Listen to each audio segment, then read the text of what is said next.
when a page or site is crawled by a search engine, the page attributes are recorded and indexed. So here we have an example of a page, and when the search engine crawls this page, it's going to record things like the page title, and it's going to look at the images, maybe follow through different internal and external links and H tags, etc. But it's also going to look at a ton of other attributes associated with that page, including things like how fast did it load, some sense of whether or not it has any security certification, are there social buttons, how easy is it to read, text size, etc. This is often said to be 200 or more ranking signals that are collected by the search engine when indexing a page. So all of that is stored in a storage center, and we would call that the index for the search engine. Well, what can we know about the indexed pages that the search engine has about our site or our customer site?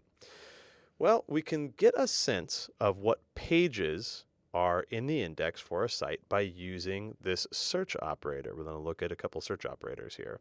The first one is going to be site colon. So if you use site colon with no space and then your website, what you'll get is you'll get all of the results that the search engine has for that site, or at least close to it. It's directional in nature. It's not going to be 100% accurate, but it's going to be directional in nature. It should be somewhere close to the number. So here we can see that when we do the Moz.com site and say site colon Moz.com, put that in the search engine, we've now instructed the search engine to just show us pages that it has on the site. And so we can see this number here, 45,900. That would represent how many pages meet this criteria that are in the index. This is not the same as saying how many pages are actually on the Moz.com site. This is just the number of pages that the search engine has in its index. This might be a number that is smaller than the total number of pages, or it might be a number that is bigger than the total number of pages. And both of those would be things that we want to try to understand why that's the case. These pages that it has in the index are referred to as cached pages. So let's look at an example of what a cached page is. We can see any given page for its cached version. So imagine that you have a blog or a page on a website. In this case, it's a Wikipedia page. And that page has been changed. So you update the picture or you update the text on the page. Just because you update the page on your site doesn't mean that the search engine has updated that same page in its index. If it hasn't crawled the site recently, it will not display the information associated with that new updated page. So if we want to see what is the cached version, that is, show me the page that you have in your index versus the one that is maybe live, how do I see that? Well, we can use this example here with a Wikipedia page. So let's go ahead and take this URL for this Wikipedia page, and then we're going to add the search operator cache colon, and then the URL.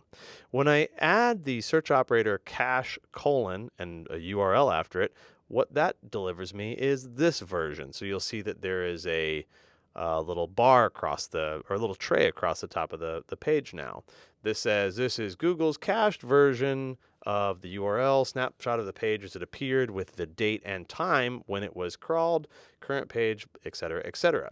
And then you can see these three items underneath it: full version, text-only version, or view source. So in this case, full version is bolded. That means we are viewing the full version, although we could look at the text-only version or view source.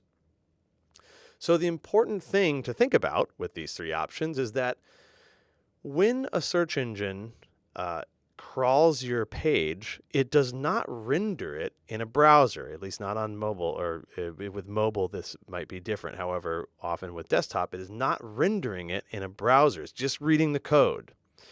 So when we want to actually see what the version of the page that the search engine sees, quote unquote, when it crawls the page, we'd want to look at this. We'd want to look at the view source. Okay, and what this is going to show us is it's going to show us this. This is the code of the page, and it's just showing us how the search engine would view that.